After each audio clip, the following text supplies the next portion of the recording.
Jump with Anita Brad.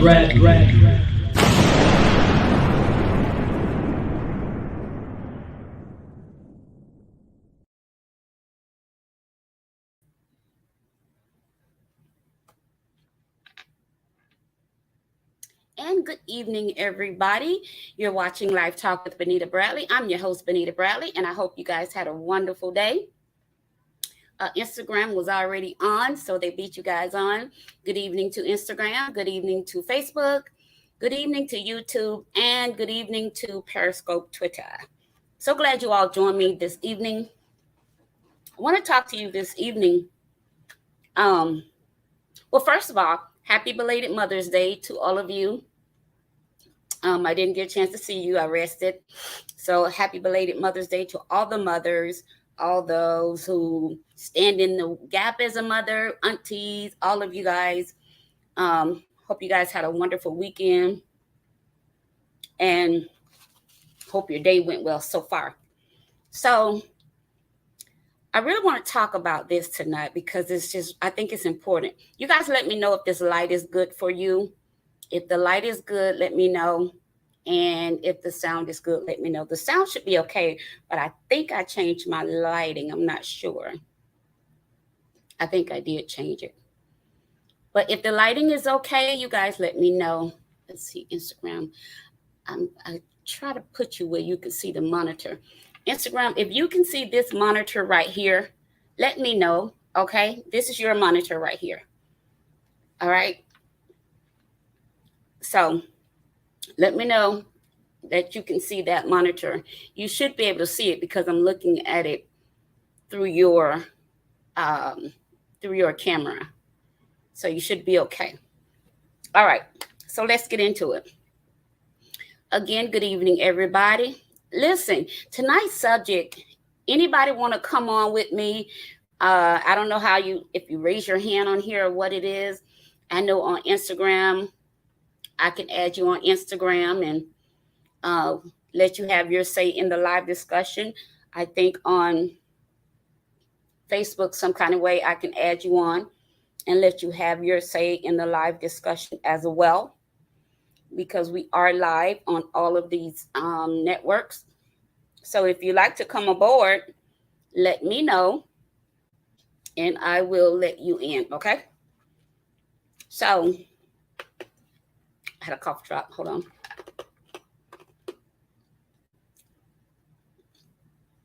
Tonight we're going to be talking about a very, very, very, very, very important subject.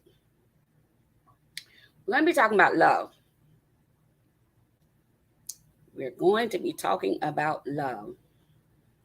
And why are there so many people afraid of love?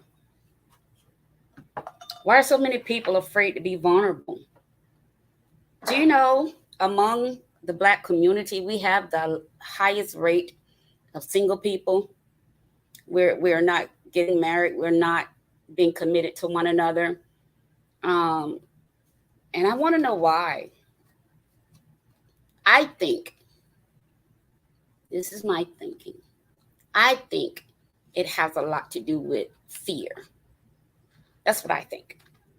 I think a lot of us have been through things in life that perhaps were not favorable. You know, we've had relationships, marriages, and things of that nature that didn't work out. Some of us put in some serious time into some of these marriages, 10, 20, 30 years. I know a couple just made 34 years married and just got a divorce. You know, so there has to be something that we're not tapping into, something we're afraid to talk about, something we are not doing, not saying, not discussing.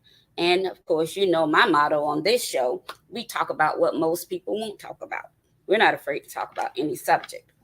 So the one that's really been on my mind lately has been, why are we so afraid to love? Everybody I've met so far, You guys remember, I think back in January, I tried out this dating app thing, and hold on, let me tell someone in here. Yes.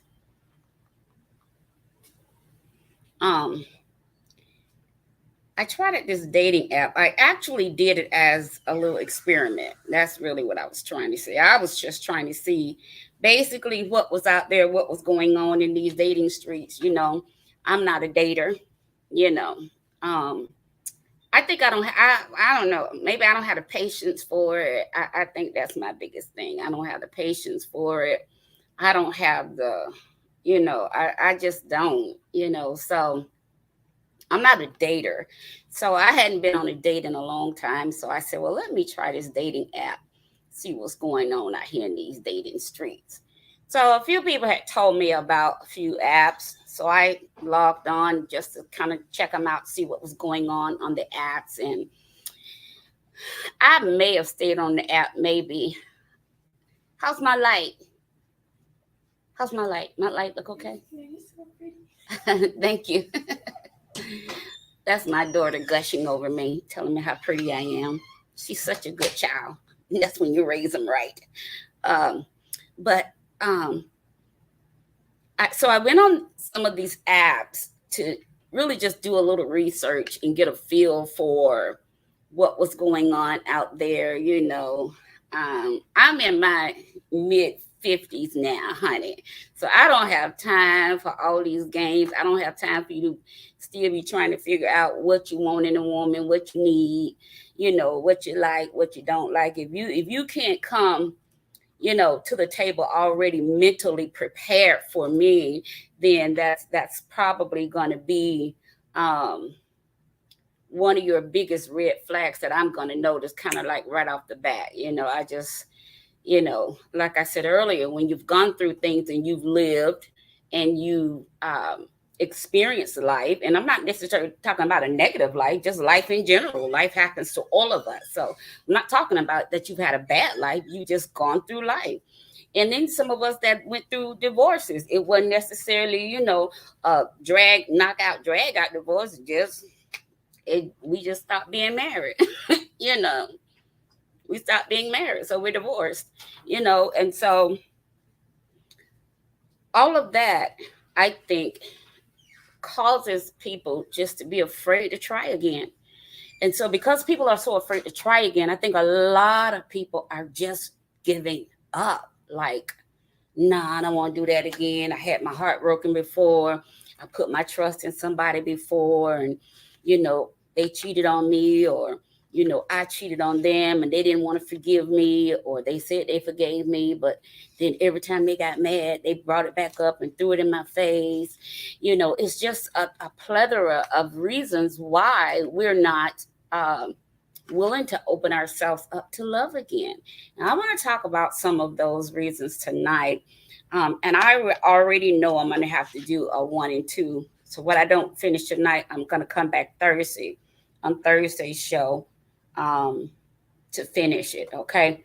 Because I already know I'm just not going to finish all of this tonight. And I do have some research. You guys know when I do my research, I take it from really reputable sources. So tonight we're going to be taking research from the Psychology Today. That's our source for tonight.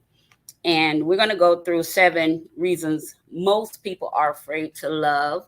Most people are afraid of love.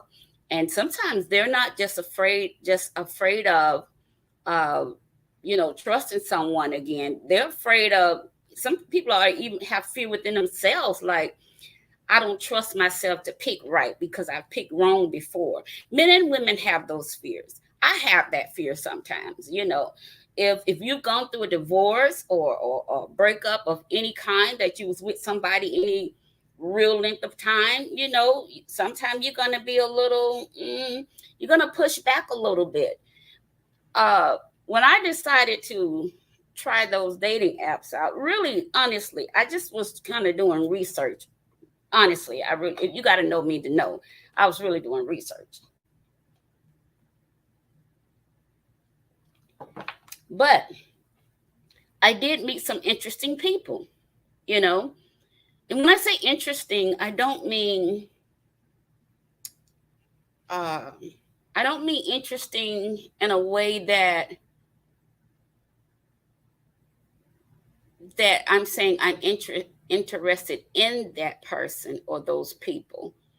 But I mean interesting because everyone that reached out to me from those dating sites, every last gentleman that reached out to me said that they were ready and looking for long-term relationships. Every last one. And I thought it was, you know, um, I thought, okay, well, this might be something. I know I'm here for research, but this might actually be something. You know, all these gentlemen are saying they're looking for wives and this, that, and the other. You know, so I'm thinking, this might be something to look into. Um, Beside just looking at it from a research perspective, and I got into some conversations with some of the gentlemen, and some of them right off the bat, I'm just like, nah, you know. A few of them, it took me a few conversations, chatting with them to figure out, nah. Some of them we had a few phone calls, and no, you know, I've only met out of the people that I did meet, I only met two of them in person. Um, and however, like I said, all of the gentlemen were 50 and above, 50 and above. All of them were saying that they were ready to settle down. They were looking for a wife. They were looking, for something long term. And, but once you start talking to them and getting to know them a little bit better, I found out that that's what they're saying they're looking for is not what they're ready for. I'll say that again. What they said they were looking for is not the same thing that they were ready for. Because you can desire something, you can desire someone, but doesn't necessarily mean that you're ready for that particular person or that kind of person. And I think sometimes we get kind of, wrapped up in the outer, the exterior looks and all of that of a person without really getting to know them. You like, oh, I think I want you. I think I want to have you in my life. But then when we start having these one-on-one dialogues, then you find out we really don't have a whole lot in common. And so the conversations then for me starts to get less and less interesting. I bore easily, uh, some of us have adult ADHD and all that kind of stuff. So, you have to keep my mind, stimulated. You have to really be able to hold an intelligent conversation, and not, just kind of lead me down a rabbit hole somewhere, and I don't know where I'm going with you. So uh, I was disappointed. Let me say this. I was disappointed to say when I saw the caliber of gentlemen that were on these sites, because some of them were well-established gentlemen, and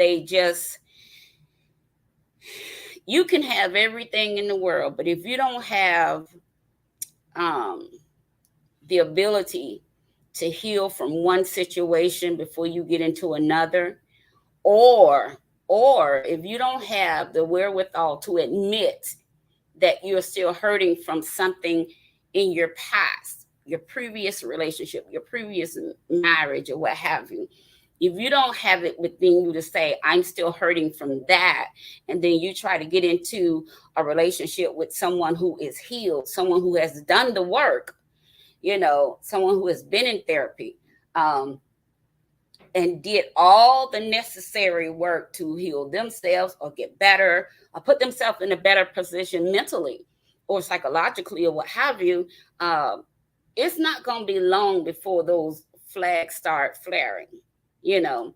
And I'm going to say this. I've done my work. I've gone. I'm still in therapy. I see my therapist religiously. You know, I don't lead people on. If I'm not interested, I'll just tell you.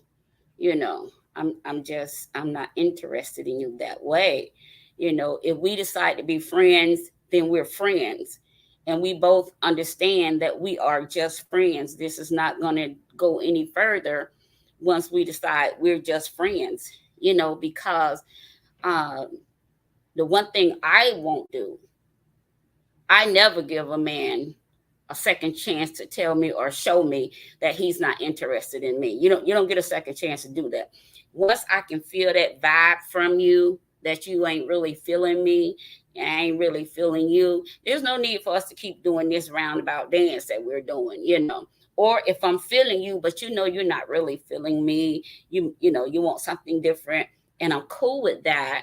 But once I feel that, you could be saying, no, no, no, I just got to work some things out, you know, this, that, or the third, or whatever. Give me a little bit more time. But if I'm feeling and sensing a vibe from you that no matter how much time I give you, no matter how much you say you still got to work through, at the end of the day, in my mind, you've already shown me, even if you didn't tell me, but you've shown me that, you know, I'm not really what you want. And what I won't do is put myself in a situation where I'm with somebody that really want to be with somebody else. I don't do that. You should not do that either. Okay. So I was disappointed, to say the least. What I found in the dating market is just, it's unbelievable, you know, because a lot of time we hope and we think that people of a certain age have did their homework on themselves, and you know, uh, I don't care what anybody say. If you've been married any length of time and you get a divorce, you need to go to therapy. You need to go to counseling. You need somebody to talk to. And I'm not necessarily talking about going to your pastor. And I don't have anything with that, but you need to go outside of that realm and talk to a professional, someone that's trained in psychology, trained in human behavior. And most times pastors are not. Okay. And so you need to go and hear somebody and talk to somebody that won't have an opinion either way, you know, that's going to work in your favor, but someone who is going to challenge you to do the hard work introspectively, you know. And so a lot of times when we're looking at people and we're saying, oh, I can't have you, or you're too good for me, or I'm not good enough for you, or what have you. A lot of times what we're saying is, I have not done enough work on me. But we'll throw that off on the other person and make the other person feel like it's something wrong with them. That's why we don't want them. And that's so far from the truth. Okay. So we're going to get into this research. 7 reasons most people are afraid to love. I'm interested in knowing, to the audience, how many of you can honestly say, you know, if you're single, you can honestly say, I'm still single because I'm afraid. I'm afraid. I want to love. I want to be in love. I want to give love another try. Heck, I even want to give marriage another try. But I am afraid. I'm afraid. And we have so many people that will fit in that category, but won't say that, you know? And so that's how come, like I said in my opening, in our communities, we have the largest number of single, unmarried, you know, people. And it doesn't have to be that way. So let's start out with a question. What keeps us from finding and keeping the love we want? What do you think it is? What keeps us from finding that love? The research says people often harbor defenses that they think will protect them from getting hurt. But this can keep them from experiencing closeness with others. And a lot of times this was for me, this part, pushing, not letting a gentleman get too close. That's my defense mechanism. It has nothing most of the time to do with him as a person. It has more to do with me always second guessing my ability to choose right because I've chosen wrong before. And that's a natural human response to things. It's like, well, you touched the stove, it was hot. Now you're going to be leery about touching the stove again because it's hot. So it's the same way with love. You've loved, or you've attempted to love, and you trusted people. And like I said earlier, you were cheated on. You might have been the one that did the cheating or whatever. And then you thought you were forgiven, and then you was, but you really wasn't. And every time something comes up, all that, the person that was injured brings all of that back up again. And now both of you are hurt again. I don't care what anybody says. We get so angry as women.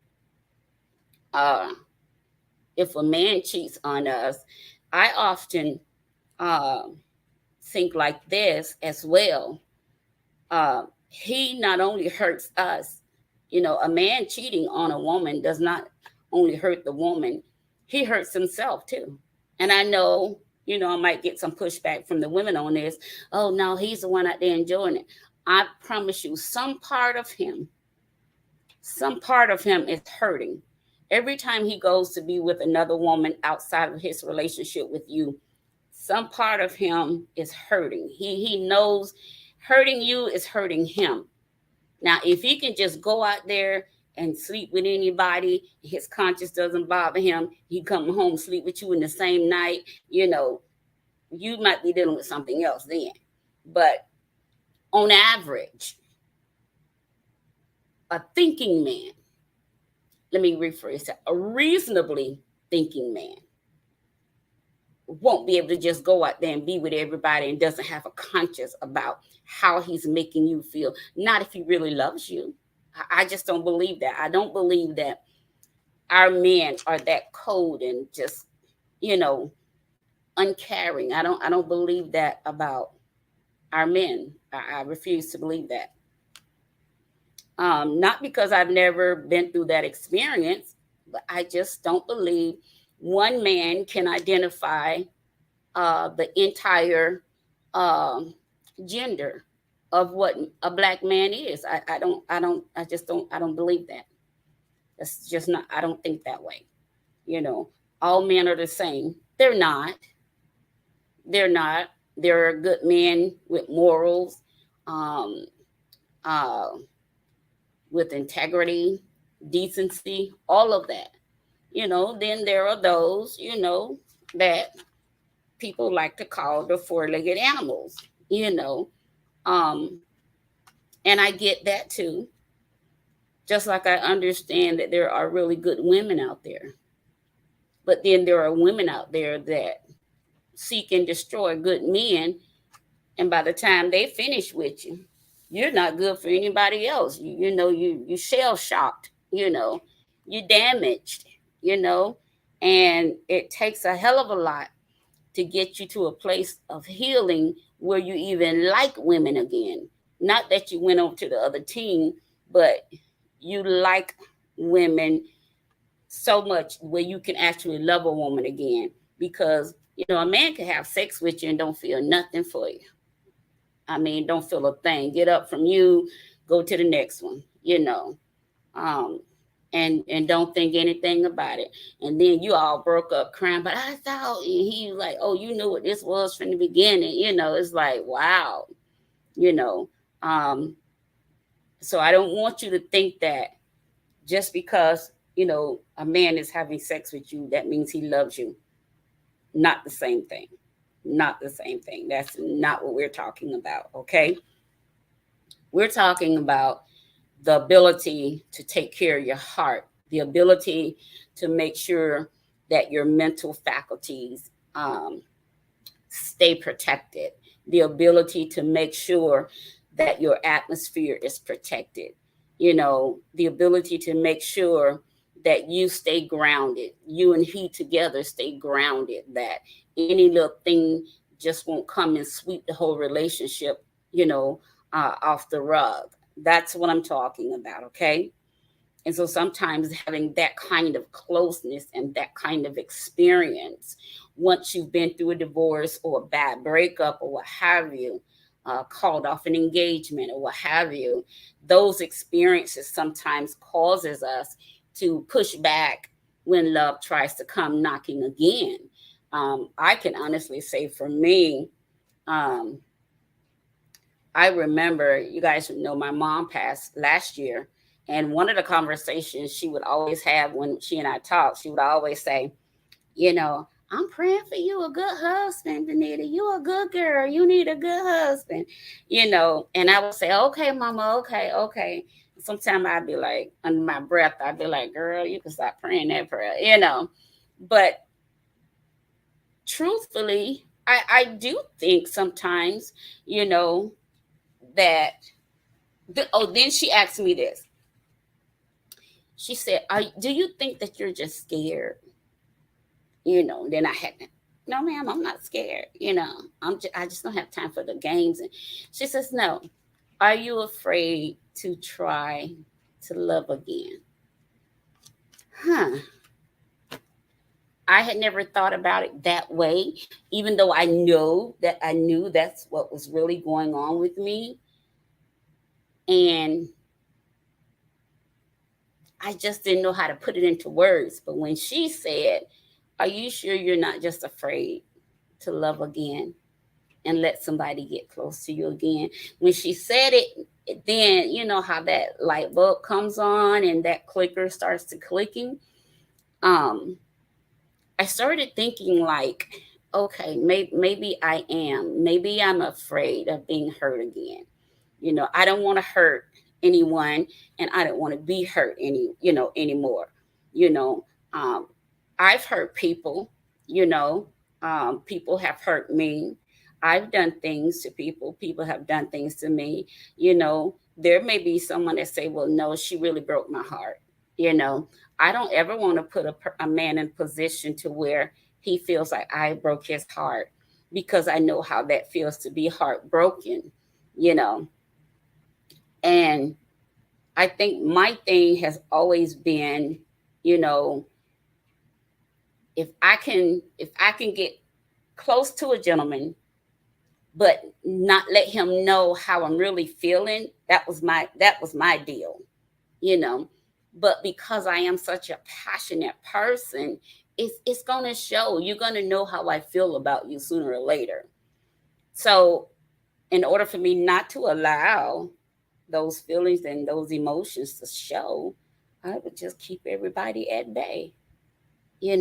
So it's not, and many of you, just like me, it's not a problem attracting people. You know, if in fact we did have 99 problems, attracting the opposite sex wouldn't be one of them.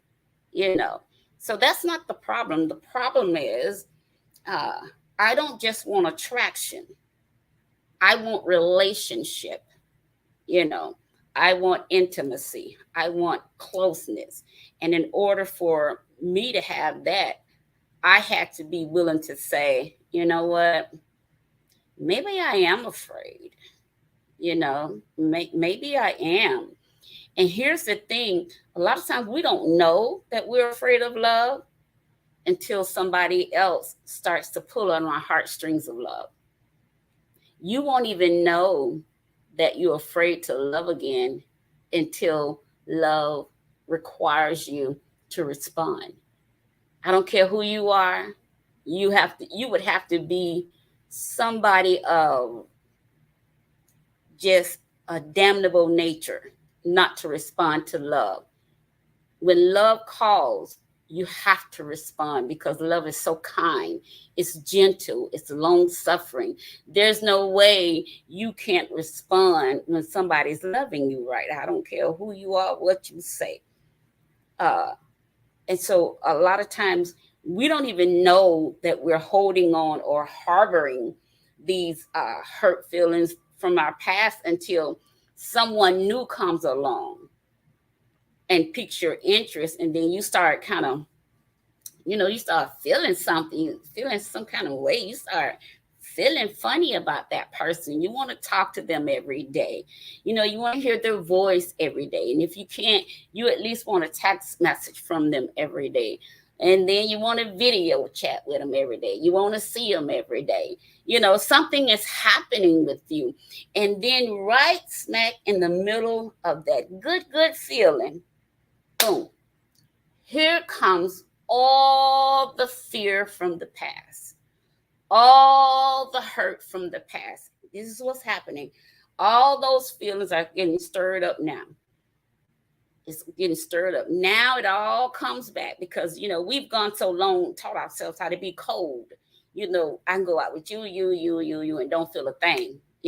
Thank you, see you later, whatever. No attachment, no strings attached. Everybody love doing no strings attached. What we doing? Oh, we just going with the flow. Oh, we just kicking it. Child, you too old still to be just kicking it and trying to go with the flow. You about to drown. Anyhow, all these feelings start stirring up. Every hurt you've gone through, stay there. Anger starts coming out of there. The loss that you feel starts coming out of your heart. The rejection, how dare they leave me? They didn't want me? I did all I could. You still didn't want me? The rejection starts coming out. All of that starts flooding to the surface of your heart when your heart realizes that it hadn't been loved in a while. You want it, you crave it, you long for it, but you got so much other stuff in there because you're still trying to figure out, why does love hurt? I mean, like, dang, like, why does feel this bad? Well, that's a good question. And I think a lot of times we get hurt because we put too much, we have too many expectations.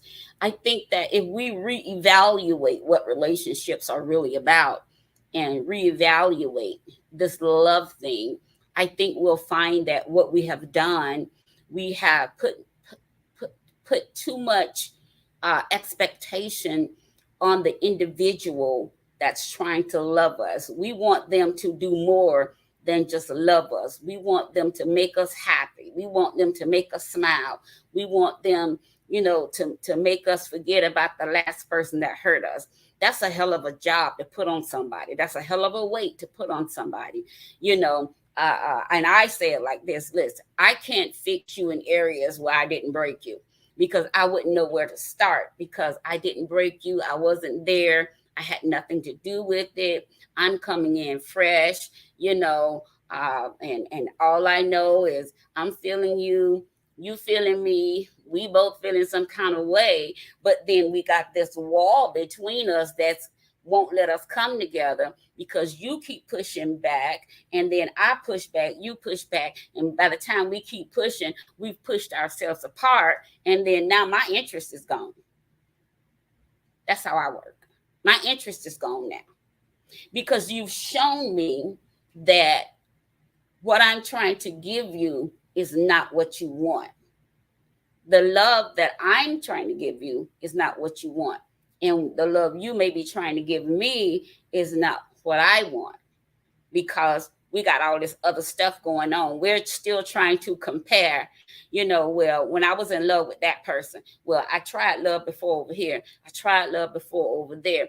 And so we start comparing apples to oranges and this person to that person, and hoping that what I had 20 years ago, I can get it again. And what I had 40 years ago, I can find it again. And when we do that, we set ourselves up for utter failure, because what we're in essence saying, that if I want that love that I had 20 years ago, that love I had 40 years ago, in essence, what I'm saying is that no other love will do. No other person will do. And you will forever compare a new love to an old love. And here's the thing, if the old love was so loving, then why did that love leave? I say it again. If the old love was so loving, then why did that love leave? Why did that love not last? And that's something I had to ask myself. When I started looking at a gentleman as a potential, relationship, is this husband material, and women, let me just put something in here. Just because a man chooses you, it doesn't necessarily mean you have to choose him. I'm just, that's for free. If he doesn't feel right for you, if he doesn't feel like, no, this is not what I really need in my life, it's okay to say that. I would rather people start saying, before they get engaged, before they all on Facebook, I said yes, this, that, and the third, have us all excited. And then y'all break up and y'all don't say nothing. And then we left wondering, so y'all still getting married? Like, what's going on? Then y'all get mad and get on Facebook. People need to mind their own business. Well, we were, until you put us in your business, and what happens a lot of times, we put the, we put the cart before the horse, and we have not taken the time to get to know this individual, before we make a public display of that affection that's really still in its infantry state.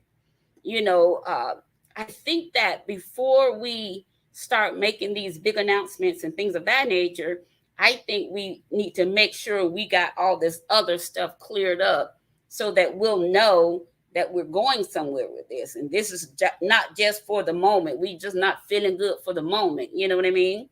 And so sometimes the fear of an unequal relationship or the possibility of losing one's partner can keep someone from taking the risk of falling in love.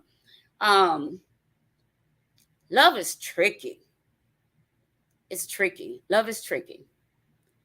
But I do believe it can be so divine. I just believe, call me a hopeless romantic or what have you, but I believe in love. I do. As tough as I try to be on my exterior, honey, I'm just a warm, mushy heart on the inside. Trust me. If you ever get close to me, you'll know that about me. I cry easily. I love easily, and I can forget about you just as easy too, So why are we so afraid of love? And if we know we've been through things, why won't we go to therapy? Why won't we go do the work? Why don't we go and see what's going on? Why don't we go and see what it will take for us to get healthy again? Like, one of the things I discuss with my therapist is the fear of choosing wrong again, the fear of loving the wrong person again, the fear of marrying the wrong person again, and then it doesn't work out. That's a fear that I have, hands down. That's my biggest fear, because I know me. I'm a very passionate person by nature, very passionate. My love is passionate. My passion is passionate. My sensuality is passionate. My sexuality is passionate. And my anger is passionate. I'm a passionate person. And sometimes that works not always for my good, because once I feel comfortable with you, then you get a glimpse inside of, you go past that outer, you know, I don't need nobody kind of exterior that I have sometimes. You get to go past that, you know. Um, Most men don't get past that because they don't even know how to talk to the exterior. If you can't talk to my exterior, you'll never get a chance to talk to my mind. Because my mind, you know, that's I protect my mind like I protect my life. You know, on God, like they say. You know, if you can't even hold a conversation and stay focused in that moment with me, then all you're doing is reaching the exterior. You're only reaching my exterior. You're not tuning into me. We're not in tune. Okay. So let's look at this. The story of lost love is one, like I said earlier. Most of us can say we've been in love, you know, and then something happened. The relationship came to an end, the marriage came to an end, or what have you. And then we try to figure out, so why do relationships fall apart? What is the number one reason relationships fall apart? And I think if we really had answers to, I mean, like concrete answers to these questions, I just think everybody be in love and nobody will get out of love. Nobody go through divorce. Relationships will never break up.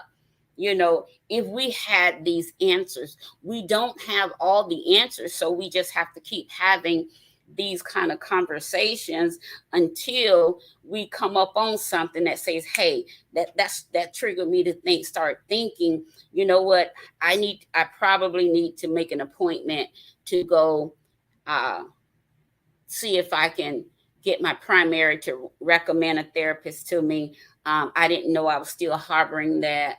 You know, I think conversations are good because they make us aware, not just about what's going on externally, but they make us aware also of what's going on internally.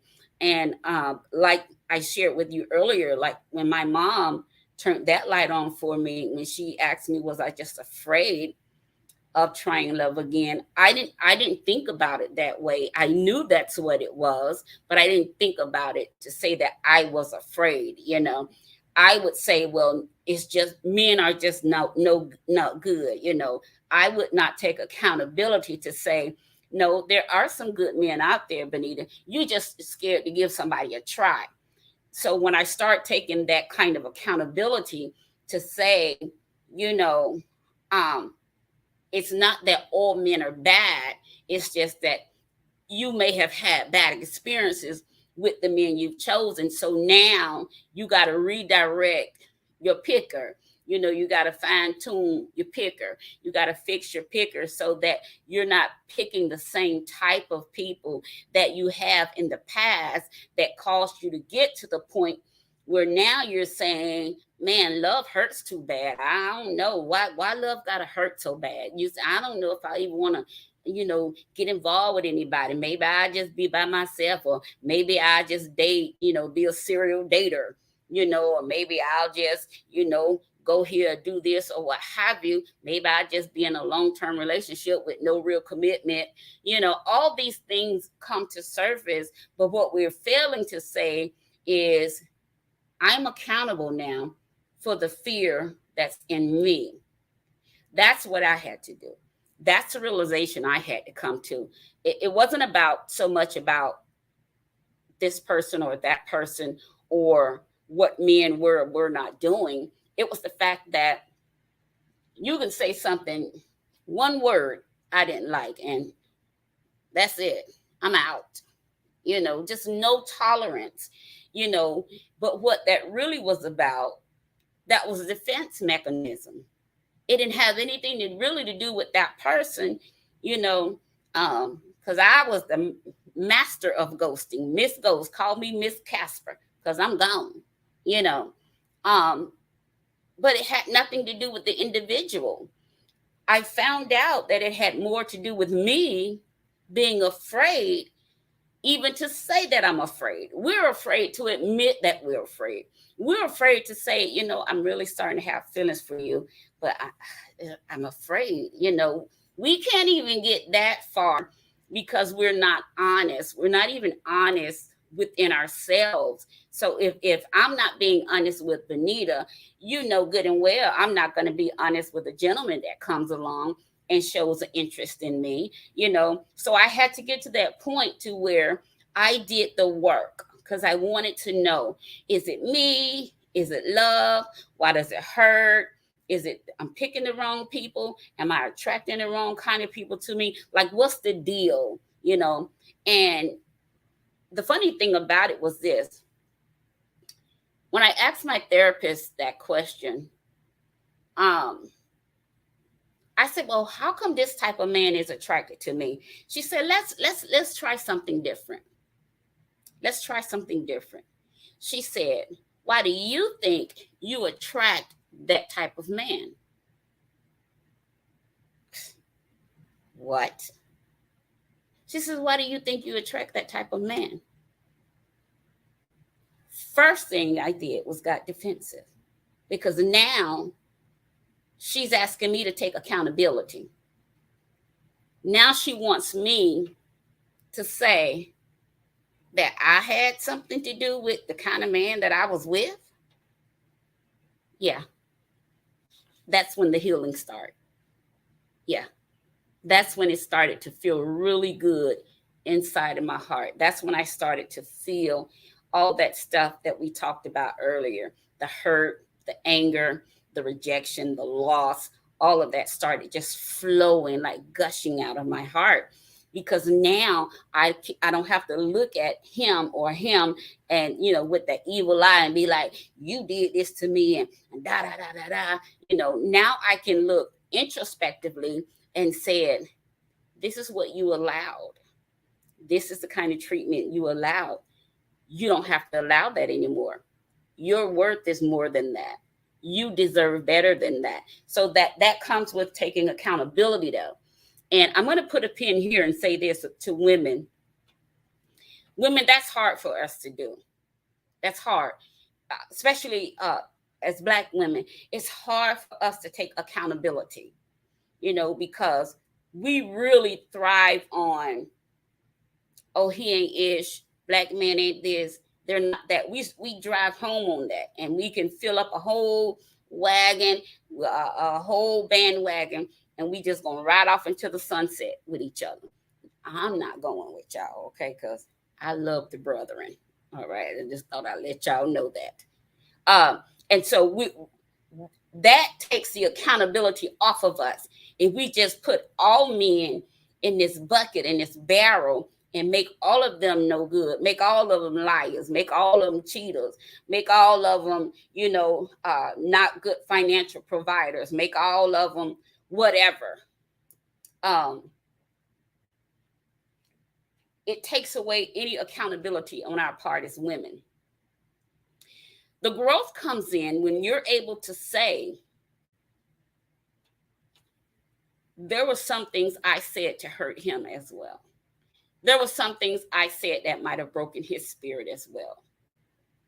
There were some things I should have known about myself as well. I should not have allowed somebody to tell me who I was. I should have learned who I was. And if I didn't know, if like some of y'all got married young, I got married like right after high school. Some of you got married like I did, really young. Stayed married 20 years, was in ministry, in the church, all that good stuff. And it just didn't work, And so when you have that, it's easy to want to point fingers. And it's very difficult to do your homework because homework is hard. I don't care what nobody tell you. Homework is really hard. It's hard to do homework when you got to do homework on yourself.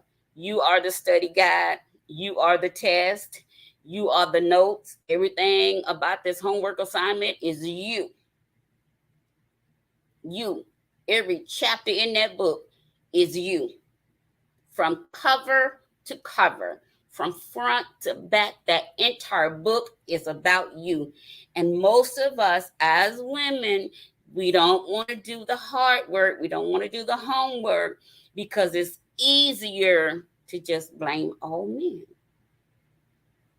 And then when a good man does come along, you're either going to do one or two things. You're going to reject them,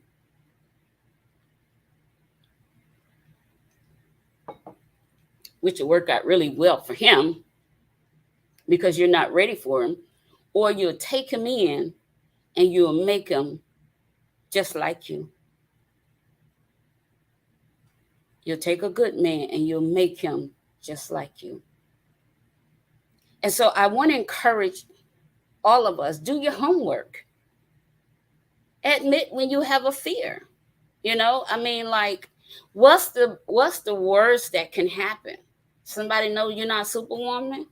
Somebody knows you're not Superman. I mean, like, and I'd rather have a conversation with a gentleman and he is honest and open with me, completely vulnerable, and say to me, Benita, I don't know, I'm feeling something for you, but I'm afraid because I've been hurt. I can respect the hell out of a man like that. You know, I can respect him and not only respect him, you know, that'll gain him some ground in my eyes, because that's grown up stuff.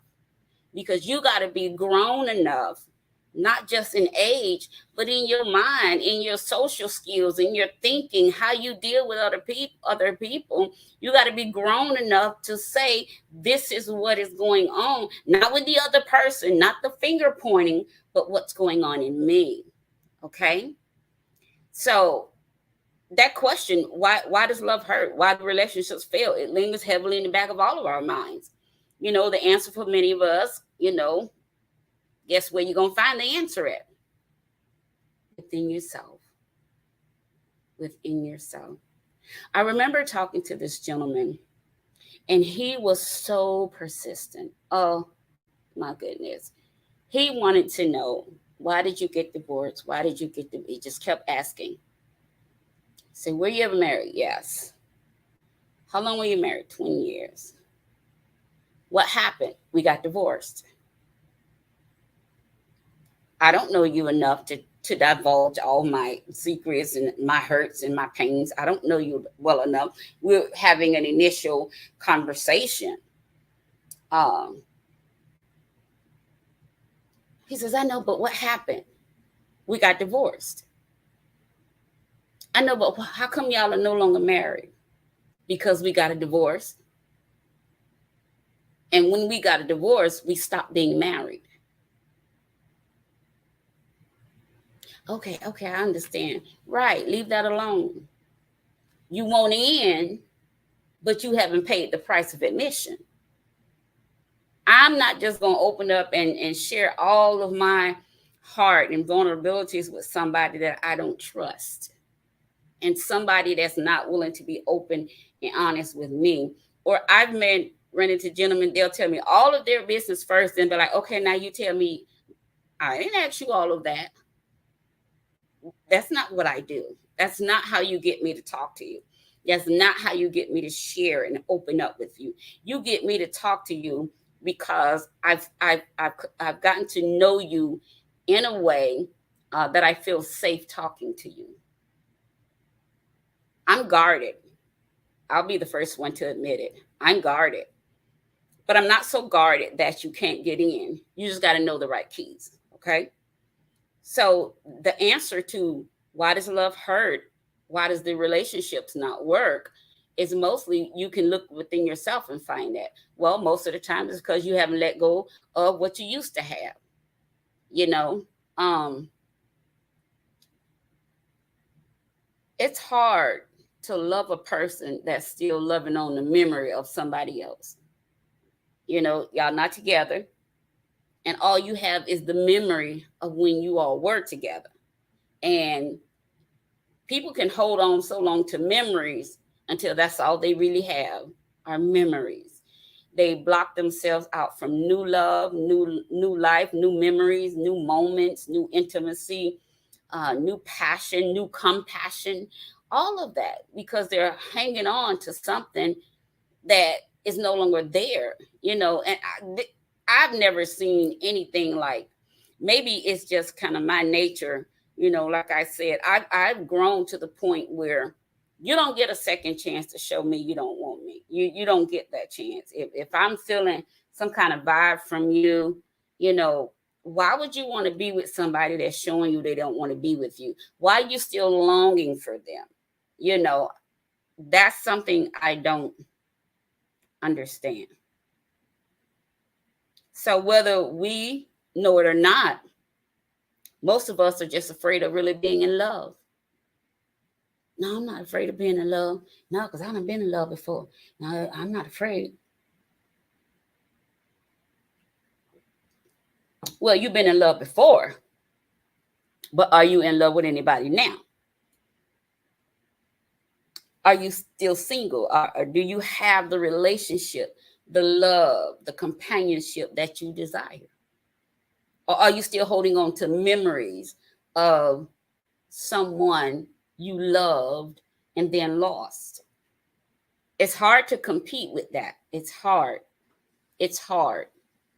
It's hard to compete with somebody who's not over a love that they lost. And it's so unfair. That's one of the things I ran into on the dating sites too. A lot of men, in their later years are, just kind of, they've gone through divorce or breakups or what have you. And they just have a problem letting go. The woman then moved on. She with somebody else. Got remarried, and they're still angry. They're hurt. They're angry that whatever caused the breakup, they did. And when I would talk to some of them, I could hear it come out of them. They would say, well, you women or black women, they will always have something not nice to say. And from that, I can easily assess and discern that this person is still carrying a lot of hurt, a lot of hurt, a lot of unresolved hurt, and sometimes relationships break up and they just don't work, and people don't have everybody want closure. Once we done, that's enough closure for me. I don't need to meet with you again. I don't need you to take me out to dinner one last time. We don't need to tangle around in the sheets one last time. We don't need to do none of that. If we done, we done. If we getting divorced, we getting divorced. Period, point blank. I don't need that's enough closure for me, because 9 times out of 10, my heart was already closing before we got to the breakup part. Because you really start breaking up before you actually break up. So that's one of the main things I found in my experimenting on the dating apps, is that it's a lot of men out there that are hurt. They're hurt because either they were done wrong, or they're still hurting because they did wrong and they never thought they would get caught, or they never thought they would lose their families or what have you. But everybody got a limit now. Okay. So while our fears may manifest themselves in different ways or show themselves at different stages of a relationship, we all harbor defenses that we believe on some level will protect us from getting hurt. And remember, I shared with you, my greatest defense mechanism was that pushback, and just slowly coming away from conversating so much, where we used to talk every day, several times a day, what have you. Now I might talk to you every 3 or 4 days. That's me I'm starting to, my defense mechanism is starting to kick in because we've spent so much time conversating. And for me, good conversation builds intimacy for me. You know, I don't even have to be in your presence, but a good conversation, a good sound conversation, a good intelligent conversation for me builds intimacy, you know, particularly if you are a bit of a wordsmith, you know, that's just, it's just so appealing to me. It just, I'm really attracted to intelligent men, you know, and if you're not that intelligent, then I'm going to be honest. And this is something I had to stop doing. I had to stop saying, oh, but I can get past that. I can't get past that because that's something I'm so passionate about. And so we set ourselves up sometimes because we are too afraid to put our foot down and say, this is what I want. This is what I don't want. We're too afraid because everybody keep telling you, oh, you want too much from a man, or you want too much from a woman, or you got this crazy list of requirements and nobody can meet your list of requirements. And so we start scratching down and dumbing down our list, and women and men, we start dumbing down ourselves, you know, just so we can meet somebody else's criteria of what they're looking for based on causing them to rise to the occasion so they can be what we're looking for as well. You don't always have to dim your light just to attract somebody, you know, from what, you know, somebody else. I'm not going to do it anymore. You know, I like a certain type of gentleman, you know, and I have not met one yet that has all of what I'm looking for. And then somebody might say, well, you're not going to find somebody that can meet. Yes, you can. Yes, you can. I don't believe that. I don't believe that, because even if he don't have but 10% of this, what I want right here, he got some of that in him. Over here, if he got 25% of this right here on my list, he got some in him. And it's not my job to try to come in and critique that 25% or critique that 10%. That's God's man. God made man. That's his man. My job is to come in and make sure I come in a whole person, a whole woman, a submissive woman, a thinking woman, a processing woman, a woman that can get underneath his vision and share the vision with him. Whatever his vision is for the home, for businesses, for the future, for ministry, whatever the vision is, my job is not to come in trying to critique whatever percentage of this or that he has that's on my list. It's just that you got to have some of these things on the list. I'm just not going to go without what I want any longer. We don't have to do that, you know. And people tell you, well, you better get what you can, you know, time winding up, and, you know, people leaving this earth every day. Yeah, we are going to leave here someday. That don't mean I'm going to get in a hurry and just get anything. We was talking about, I put up a post, and one of the comments said that's a piece of man is better than no man at all mentality. And so many women have that mentality, because, you know, it's either you're going to wind up single, or they're telling you got to share a man. I ain't going to do neither if I don't want to, you know.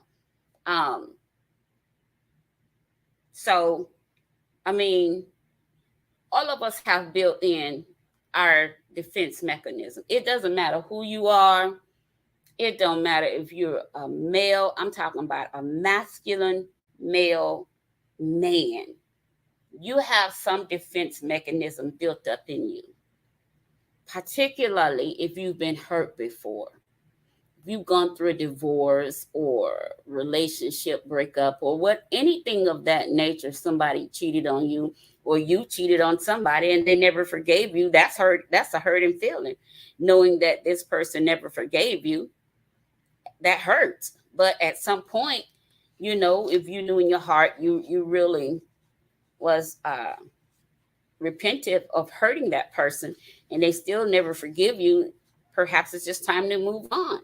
Because what you don't want to do, you don't want to always be, walking on eggshells and you don't know where the landmines are. You got to always be tiptoeing through the entire relationship because you don't know where they set the landmines, and you don't know at any moment something gonna go off, and it has nothing to do with what's current. Most of the arguments have something to do with something that we already discussed. We thought we dealt with it, but boom, here it is again. So one of my greatest, I'll share another one of my defense mechanisms is just busy. And so when I say I'm busy, I don't have to lie because I'm busy, But then I start thinking, if I tell someone, if a gentleman says, well, are you ready for a relationship? And I'm like, yeah. But then I stay so busy, I don't have time for him or make time for him, either one or two things have happened. This is just me. One or two things have happened. Either I wasn't honest with him from the beginning, or I was honest, but I didn't expect to start having feelings for him. And when I realized I was having feelings for him, I had to hurry up and throw that wall up before he realized that I was having feelings for him. And I've done that so long. And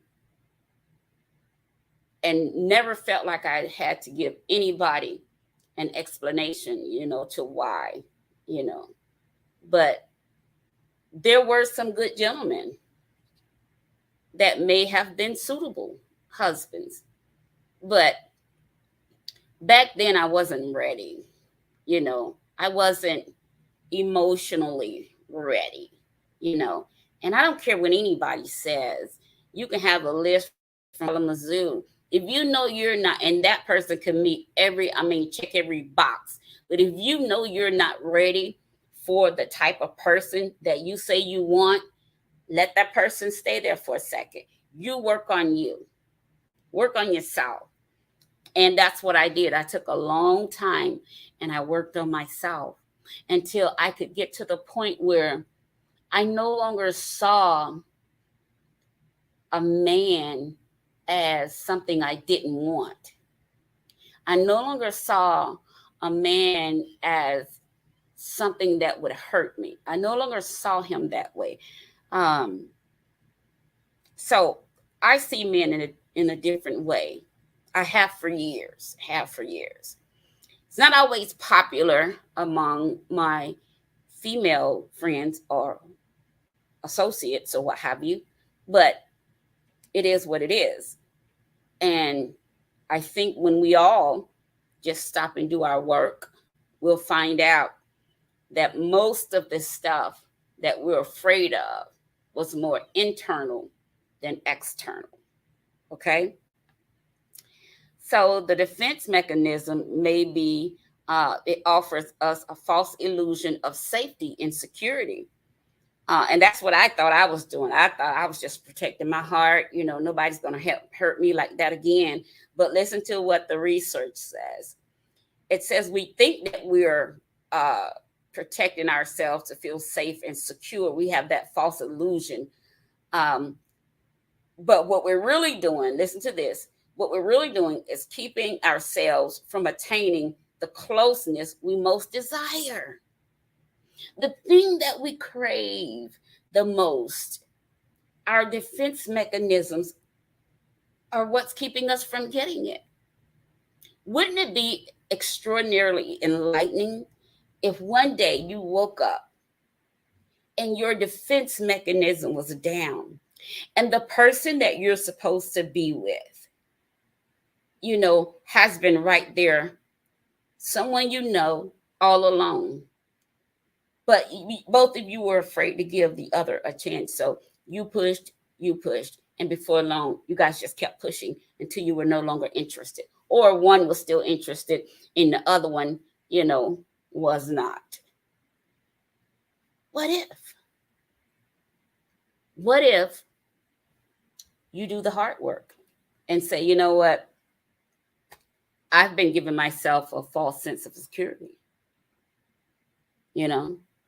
but all of these layers, all these mechanisms, defense mechanisms that I've developed over time. What if? That's the things that's keeping you from getting the love you really crave. I mean, you want it. You need it. If you are really passionate and you're a loving person, I don't care who you are, you can tell me I don't know what I'm talking about. You can say whatever you want to say. There's something in you that will always crave for that loving you to be responded to. Always. Always. And me, if I can't have love the way I want it and the way I crave it, I don't want it at all. I'm not going to play with it. I'm not going to entertain something I know I don't want. I'm not going to entertain a gentleman that I know does not have the capacity to love me the way I want to be loved. When I can see you're not going to match this kind of energy that I have, you're not going to be able to come where I am. We're not going to be on the same level mentally about love and passion and romance and all of these things that come with putting those walls and those barriers away, because the thing we love the most and the thing we desire the most, we're the ones that's keeping ourselves from it because we're afraid to do the hard work. Taking introspection, man, that's hard work. That's the hardest thing you'll ever do as an adult, is look internally and say, okay, I need to work on this. I need to forget about what they did. They did what they did. You stayed where you stayed. And now it's over. Now let's work on you. Now let's get you healed so you can get the love you really desire. And a lot of us, the thing that's keeping us from love is not that it's not available. It's good people out there everywhere. But we're too afraid to open up to them. I was absolutely afraid to open my heart to anybody, give anybody a chance. If I start feeling a little twinkle of anything for a gentleman, I'm ready to back up because I know how easy it is for me to love a man. And I know how easy it is for him to fall in love with me. I'm easy to fall in love with, honey. Don't y'all sell yourself short now. I'm easy to fall in love with. I am. I just am. Because I've done my work. I know what I want. I know what I don't want. And I don't even subscribe to the notion of what we bring into the table. Where we get that from? That has kept so many people single. All this, what you bring to the table, green bean casserole. I mean, like, what else you want to eat? That's what I'm gonna put on the table. Don't. If a man asks me what I'm bringing to the table, that's probably gonna be his last conversation he gonna have with me. Don't ask me what I'm bringing to no table. I don't know, these new school men I hear, I don't know. I'm old fashioned. One guy told me, you too old fashioned and that's why you gonna stay that way. I said, okay, you say so. I just won't be with you. And that's why you mad, in my plies voice. You mad. You want to argue? I don't want to argue because I ain't mad, So you have to take introspection. Y'all, we got to do the hard work. If you want to love, Get your heart free so you can love. Quit putting love off like you got a long time, especially those of us in our 40s and 50s and 60s. Stop acting like you're still a teenager. You around here waiting for somebody to say, oh, I just felt something when I walked by you. Child, get over that mess. Get over that. Have an intelligent conversation. Because I promise you, love is more than a feeling. It's more than a notion. You know, love is a monumental. It's bigger than what we know about. You know, there's so much that can come into being in love, first with yourself, then you can love somebody. That's probably the biggest problem. A lot of y'all don't know how to love yourself. But when I fell in love with this girl, baby, she is a force to be reckoned with when it comes to treating her right. You're going to either treat me right or you're going to go left. We don't have no second chances. We're not doing none of that. We're not doing it. We're not doing it. We too grown. We get too old. We got children and grandchildren. You know, come on, y'all. Some of y'all got great-grandchildren still around here playing games. Get yourself in therapy. Unlock the hurt in your heart. Get all that stuff out your heart. You just go from relationship to relationship. And if you're a man, it's a woman's fault. If you're a woman, it's the man's fault. When are we going to take accountability and just stop for a minute? You know, take yourself out the dating scene. Some of y'all need to come off some of these dating sites because y'all are not ready for what y'all say y'all want. And to me, you're misleading people, you know, and that's dishonest, and it shows a lack of integrity. And I'm here to tell you, it shows a lack of integrity. You're too old to be saying one thing and still doing another. You 50, 60, 70, 100, stop all that. Stop that. You making men look bad for the rest of them. Ladies, stop playing these little head games with these men. You making our women look like we fickle and don't know what we want. Some of us know exactly what we want, exactly what we don't want. One guy said, well, just tell me what you want. No, I'm not going to tell you what I want because then you'll become that just to get me. Well, how's he going to know? Well, he'll know that over time. He'll learn that through our just casual conversating. You know, if our conversation goes from casual to intimate conversation, and then from intimacy to vulnerable conversation, where we're both just really open and we're not ashamed to share our past hurts and our past dislikes and what we're looking for towards the future. That's when you learn all of that stuff. You don't just come out the gate and get to know all of that. Not about me. Why? Because I've done too much work on me to just give anybody the keys to my heart. I know what I want. I know what I don't want. We're not talking about what I bring to the table. I'm not asking you what you bring to the table. Honey, as long as we can eat. Period. If you meet me, I meet you. We establish any kind of rapport that we see that this might be able to be something. Then by you being around me, you'll learn certain things about me. By me being around you, I'll learn certain things about you because I pay attention. You know, I don't just study people because I'm a psychology major. I study people because I need to know people. I want to know about you.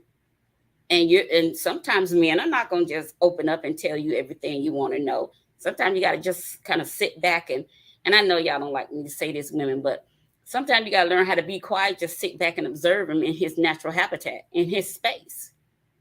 You know, just have to sit back and observe. What's on your mind? And none right now. Okay, well, sometimes you got to leave it at that. Just leave it at that. None. It ain't nothing. Sometimes leave it at that. Because I promise you this.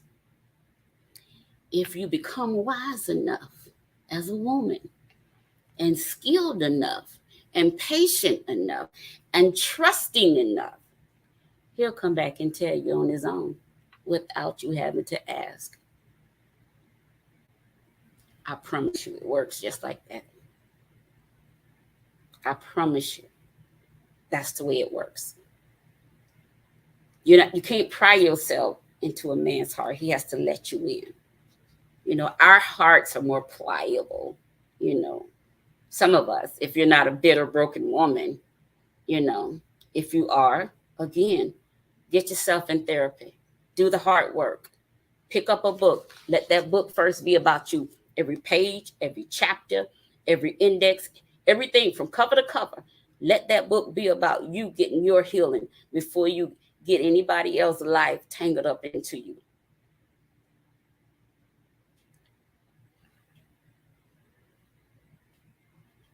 So if you have a fear of love, you're going to have a fear of closeness. You got a fear of closeness, you're going to have a fear of intimacy. And if you have a fear of intimacy, you're going to have a fear of being vulnerable. Because all of that comes together. It's like a ripple effect. It just starts. And when it flows, it's so sweet. It's so sweet. Women, you don't have to nag. You don't have to holler. You don't have to fuss, fight, push, pull, or drag information out of a gentleman. When you make him feel safe enough to become vulnerable with you, he'll talk to you. He'll open up. He'll tell you, this is where I'm hurting. This is why I'm afraid. This is what I did in the past. This is what was done to me in the past. This is where I messed up. I don't want to mess up like this anymore. And the whole while he's talking, one or two things are going across his mind. I hope she don't use this against me. Or he's finally free now. He's free because he's found somebody in whom he can be himself. He can be vulnerable. He can be loved. He can feel safe. We want to be protected physically.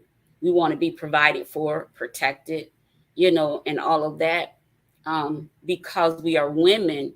But men want to feel safe with their women.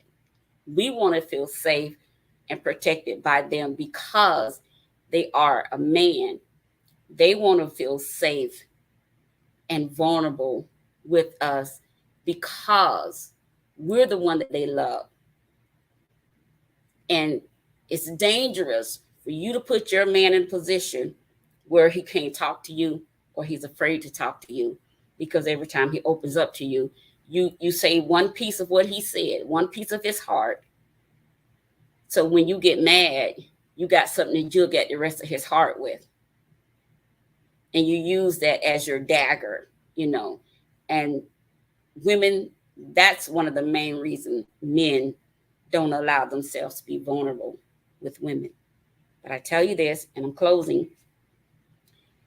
If you become, and I know women, I was watching a movie earlier today, and this couple went to marriage counseling.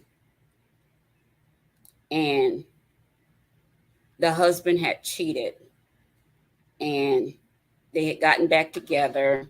They had just had a new baby, all that good stuff.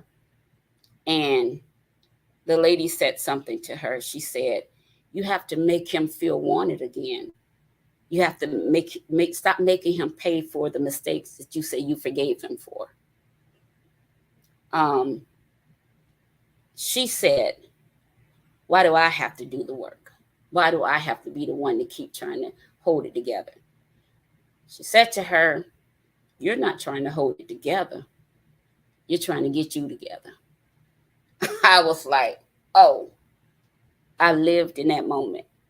And ladies, that's what I'm telling you tonight as we get ready to close. Next week, we're going to start going over these keys of why Why are so many people afraid to love again? Why does love hurt so bad? You know, why? Is it even possible to find true love? I mean, a real love with somebody that can match that love energy in you? If you're a passionate person, can you really find somebody that can match that passion or that will love that passion? If you're a person that your love language is service, that's one of my love languages, service. Um, will you find someone who enjoys being served, who appreciates it without taking advantage of it, without being, overbearing with it, but understand I serve you because serving you brings me pleasure, because that's one of my love languages.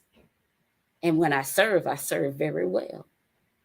So serving gives me pleasure. Learn your love languages and then find someone that can match that energy. Stop selling for people who are total opposites of you. I know they say opposites attract. I don't know where they get that from. I don't want anybody that's the total opposite of me, because I don't want to push, pull, fight, none of that. I don't want to do none of that. I don't want to do any of that. I don't.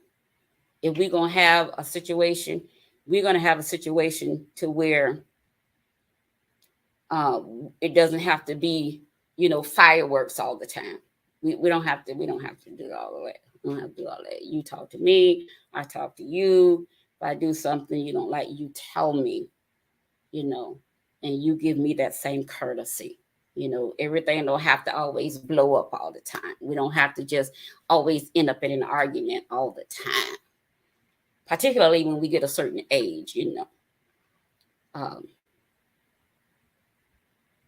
So listen, I know I said a lot tonight, and I know I'm giving you a lot of challenges tonight, because anytime someone challenges us to be introspective, those are hard challenges, because it's easier for us to say, well,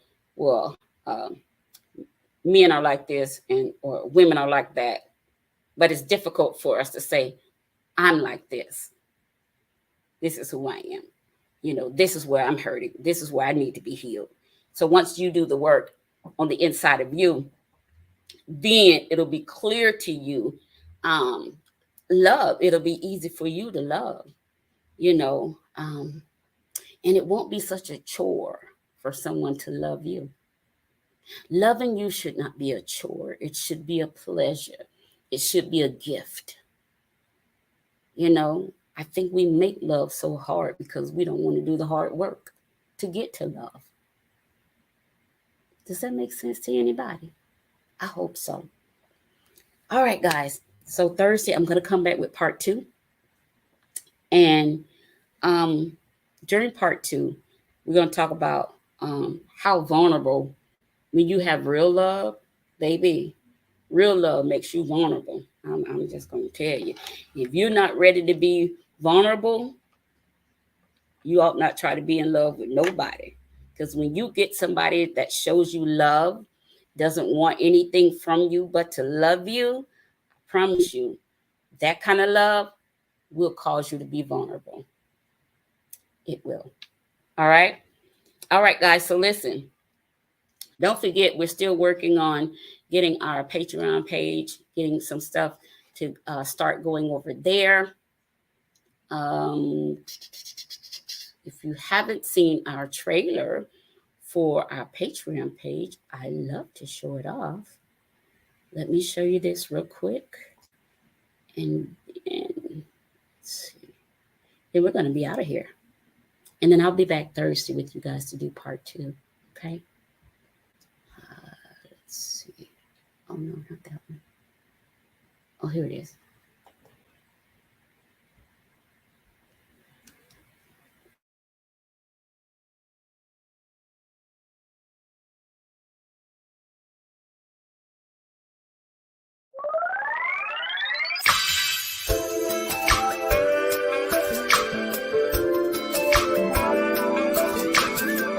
entertaining, provocative, and always uncensored.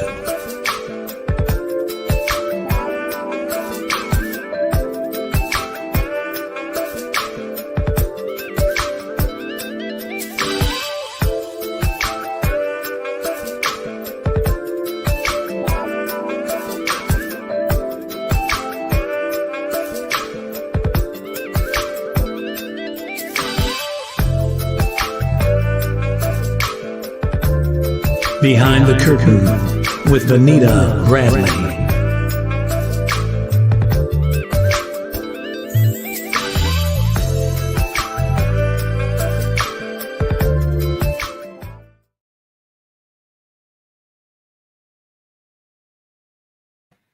All right, guys, thank you so much for tuning in. We'll be back again Thursday, same time, same channel. I would like to have a few of you as my guests. I'm working on getting a few gentlemen to come on because I want to hear from them as well. I want to hear why are so many men afraid to love again? You know, I want to hear from the gentlemen. So we'll see if I have someone on with me Thursday. If not, you know, I can handle it by myself. So we'll see you guys on Thursday at 7 o'clock. Thank you so much, Instagram. Thank you, Facebook, YouTube, and Periscope, Twitter. Thank you all for watching, and I'll see you guys next time. Bye-bye.